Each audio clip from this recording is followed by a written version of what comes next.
Hello everyone, my name is Tiago and today we will talk about the array point slice method. So basically what slice does is to copy a part or the whole array. We can pass arguments to it, so we can select the range of the range of values that we will copy, and it doesn't change the first array that we are copying from. So let me execute this code, and as you can see, without passing any arguments, we copied the whole first array,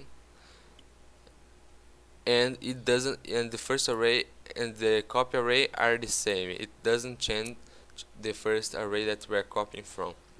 So let's pass now at least one argument to see what we can do here. So just let me tell. Remember that in an array the first value has the index 0, so it doesn't start from 1, it starts from 0. So here 0, 1, 2, 3, 4, 5.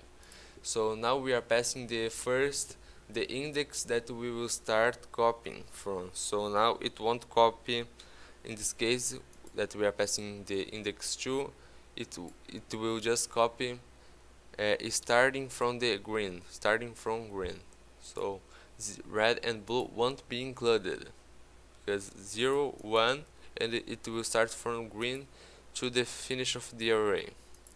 So as you can see, red and blue weren't included. It continued until the end of the array. So let's go to our third example.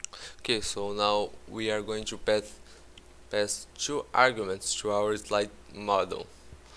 So the first argument is the same that we use in the second example, the start index, but now we have the end index. What basically does is it is specifying until what index we are copying, and pay attention that it's until, because the fourth index isn't included. So here we have 0, 1, 2, 3, 4.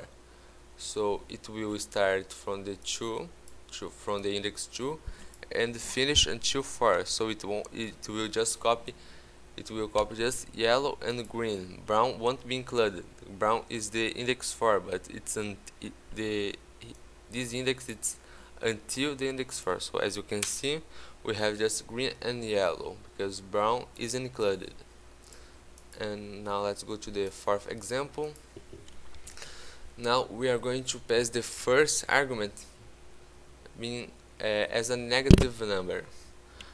What changes is that it will start from the end of the array, and we are going to get just the last two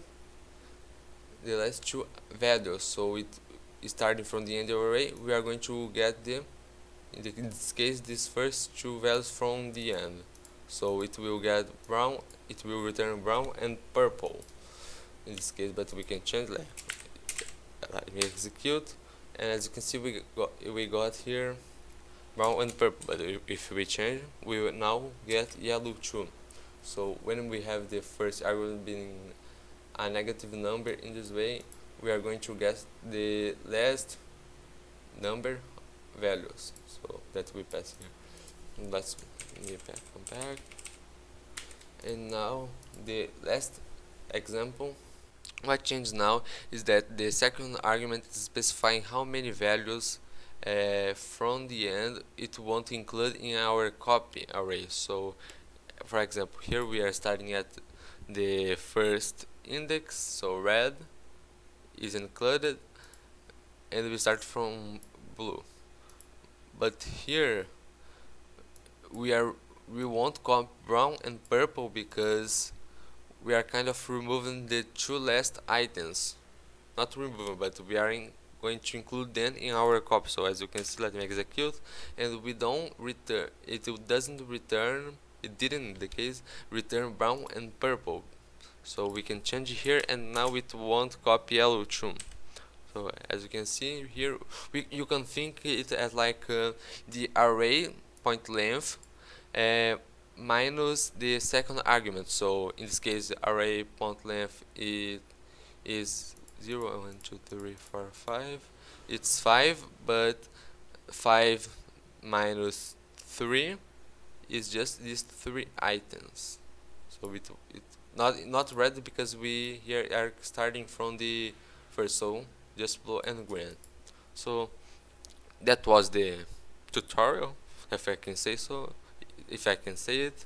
I hope you enjoyed. If you liked it, give me a like and subscribe to my channel. Bye.